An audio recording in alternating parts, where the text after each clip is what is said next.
Hey guys, welcome back. Today we're going to be looking at how to buy property in Japan as a Westerner, either from Australia or New Zealand or wherever you may be from in the world.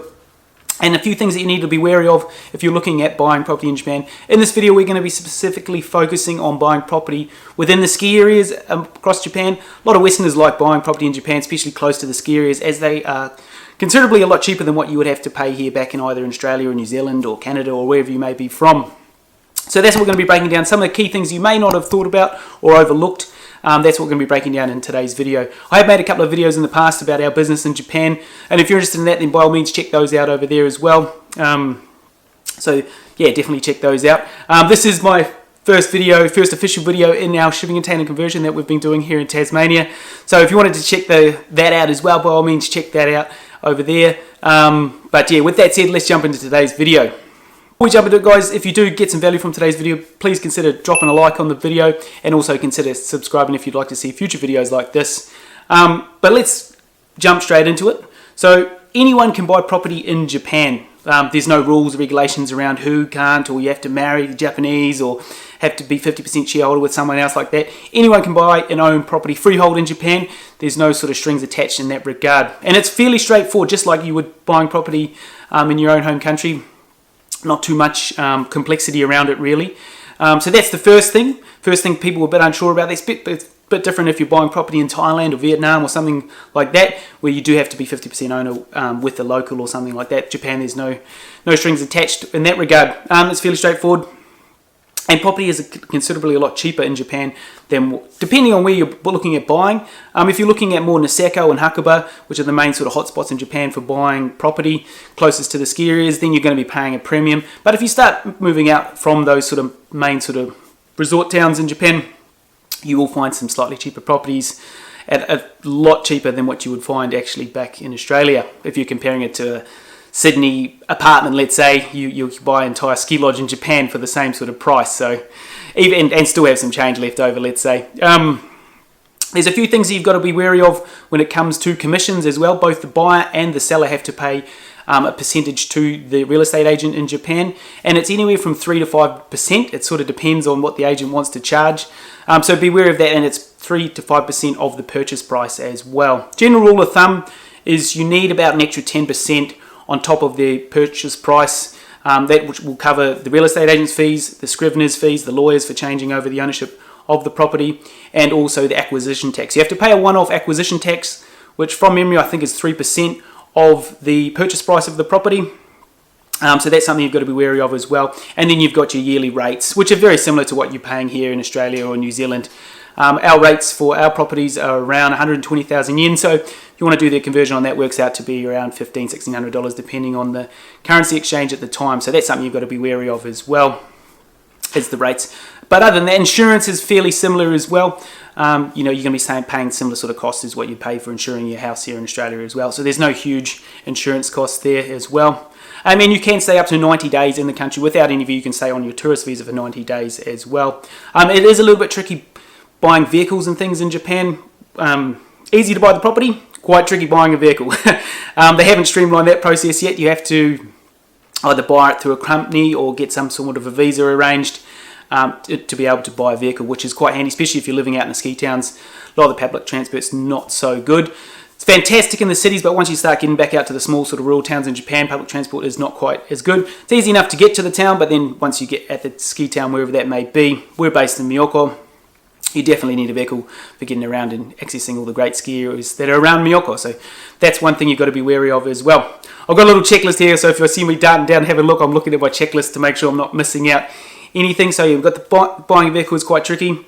And then you've got to consider, if you're looking at just as a holiday home or you're looking at running a business over there as well, because then you've got a lot of visa requirements and also requirements for holding a hotel license, which can be quite a pain in the ass to get. Can take anywhere from maybe 3 to 6 months to get a hotel license for if you're buying a lodge, let's say, or if you're just buying a holiday home, then you get a license called a minpaku license, which then you can order to list on Air B&B and Booking.com and anything like that. But if it is over a certain size, then you'll have to get what is known as a ryokan license, which can be quite, like I said, can be quite a pain in the ass to get, and can take anywhere from 3 to 6 months, depending on sort of what work you need to do in order to keep the fire department happy and also the health department as well. These licenses are non-transferable. So despite what some people will tell you that, oh, I can transfer you the license because I already have the license, that is total bullshit. They cannot transfer the license. You will have to go through the process yourself. This is if you're wanting to operate as a ski lodge or rent out your property, okay? If you're just wanting it as a holiday home and you just for you and your family to enjoy, then you won't have to go through any of that at all. So something to bear in mind there. And costs for that, generally anywhere from, depending what sort of work you need to do, but allow $3,000 to $5,000. That's not including any costs for any work that needs to be done, and that's also allowing costs for someone to help you with the process, because it is quite a niggly sort of process in order to get the license. You have to please the fire department and also the health department, where they come through and check how many toilets and showers and how many hand basins and all sorts of other little things that they like to check. So that's a couple of things just around the licensing for the rear car license if you're looking at operating as a business.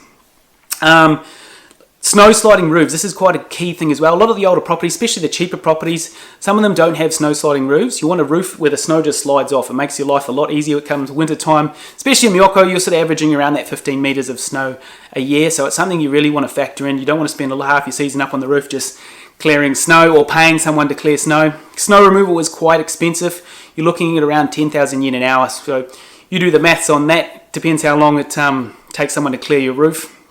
There's, like I said, there's two different kinds of roofs in Japan. You have one that has nice, soft snow sliding shingles, and you have to paint it every sort of 4 to 5 years, so you've got to factor that in as well with a special snow sliding paint so that everything will just slide off your roof. And then they've got these other ones that run these basically steel girders on the roof which forces the snow to collect and build on the roof, which is stopping the snow from sliding. So definitely I would favour snow sliding roofs over non-snow sliding roofs as well. So that's something you've got to factor in. And also just keeping on top of the snow clearing as well, especially if you're only planning on being over there for maybe 2-3 weeks of the season around Christmas or New Year's or whenever your holidays may be. You're going to be paying someone for snow removal as well. Like I said, it's quite expensive, around that sort of 10,000 yen an hour to get the commercial guys in to come clear your roof and just clear around the property as well. Doesn't matter where you are. If you're just buying a property in Tokyo or Osaka or something like that, you wouldn't have to worry with this. But if you're buying a property in the ski towns, then this is something you will have to factor in, is paying for snow removal or doing it yourself. And then you also need to get maybe a small digger or a little snow blower. And even the snow blowers themselves, they can cost up to about 1 million yen, which works out to be about $12,000 Australian, Kiwi, depending on what sort of exchange you're looking at, which is quite expensive. And they tend to break down a fair bit as well. We've had a couple at our place in Japan. First one I had was quite old, and I was constantly fixing it. I've become quite good at fixing our snowblower, become almost a snowblower mechanic by the end of the season as I was working on it that much. But it was a pain in the ass, and it was always breaking up like just before a big snowstorm would roll in, and you kind of need to keep it working over that time, because once you sort of lose track of your snow clearing, it's quite hard to bring it back. So you really want to keep on top of it, especially if you're getting a metre a day or something like that, something you really want to keep on top of whilst you're there. So that's the snow sliding roofs. Big pro for those. Also mould in the summer months, okay? Japan has wicked mould. I've never seen mould until I've seen mould in Japan. The mould just grows on every surface. So this is something you've also got to factor in, especially if you're looking at an older building as well. And a lot of these cheaper properties that you may be looking at and interested in do get a lot of mould in the summer months. It's very humid in Japan in summer. It's like tropical green rainforest outside, which in turn causes a lot of, especially your bedding and pillows and curtains and maybe clothes, or even I've just had things on the kitchen just go mouldy, like bowls and cups and things you wouldn't even think where mould will grow. Mould just grows everywhere, so you've got to be real mindful of that. There is a few ways around keeping on top of it. You can just have someone come through and air your property out while you're not there every day, but then you've got to pay someone to do that. There is also little mould containers, which attracts the moisture to these little containers, which acts as a sacrificial lamb, let's say, as all the mould gets drawn to that, which we put about 100 of these throughout our lodge when we sort of pack it down after the winter season to get all the mould back to that. So that's something else you've got to factor in as well. We have had a few pillows go mouldy, which we've had to throw out in the past. But you learn that mistake when you come back after a few months and everything's sort of got a bit mouldy. So that's something you've got to factor in as well. There is a few different places you can look to find real estate in Japan. There's no sort of one great big website like you have, realestate.co.nz or realestate.com.au. Unfortunately, Japan doesn't really have those sort of websites like that. There are some Westerners that have set up A couple of good websites. There's one called Niseko Real Estate.com. .jp possibly. I'll leave a link to that in the description below if you want to check that out. And you're dealing with Westerners, they'll help out with a lot of the process there. Bear in mind, a lot of these properties in Niseko are quite expensive comparative to other parts of Japan, so factor that in as well. Your money won't go quite as far as it would if you're going slightly off the beaten track. There's some incredibly cheap properties once you start sort of venturing out past Niseko and Hakuba, and start looking at more Myoko and Nozawa. Nozawa is quite hard to find property there, but Myoko, there's definitely some properties that do come up at very attractive prices, let's say. But very hard. You almost need to be on the ground talking to the real estate agents in order to find out when the next properties are coming up for sale, as they sort of come up sporadically, and the agents don't really put much online, so you've sort of got to talk to the agents, and maybe the English is quite poor, and also your Japanese will probably be quite poor as well. Unless you're fluent Japanese, then no dramas, you can freely talk to the agents, but you also need a translator there to help out with any of the dealing with the real estate agents in these smaller sort of towns, whereas in Niseko and Hakuba they have a lot of agents that work quite often with the Westerners there, so will make the transaction a lot more easier. And also Hakuba Real Estate .com as well is another fantastic website, has all the properties in Hakuba, and I think they sometimes list the odd property in Myoko as well.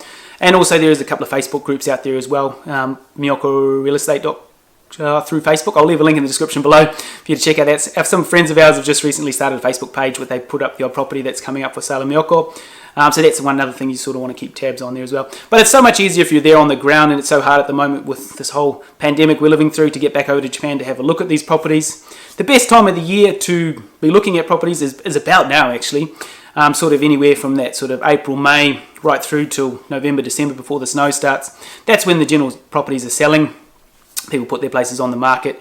During the winter months, it's very hard. There's so much snow around, no one really selling or buying much property during the winter months in Japan. So if you're actively interested in buying either a little holiday home or a ski lodge in Japan, the best time to sort of get over there would be basically now, around these sort of months. Try and avoid summer as it's pretty sticky hot. Through that June, July, you want to sort of avoid that time. It's pretty sticky and hot there, like I said, quite mouldy and just humid as all get out. But if you get to the other side of that, it's actually quite nice, especially in the autumn and things in Japan. It is awesome. I love autumn. Autumn and winter are my two favourite seasons in Japan. But yeah, summer I'm not too keen to stick around so much in summer, as it's about 30 odd degrees, but humidity is about 100%. It is sweaty. So those are just some basic tips, guys. If you got some value there from everything I went over today, make sure you drop a like, and if you want to see future videos like this, make sure you hit that subscribe button. That way you can stay up to date with the latest videos. If you've got any questions on anything I covered off on today, guys, make sure you drop them in the comments below, and I'll do my best to help you out. Those are just some basic tips to help you out on your journey buying property in Japan. Alright guys, stay safe out there, and we'll catch you in the next video. Cheers guys.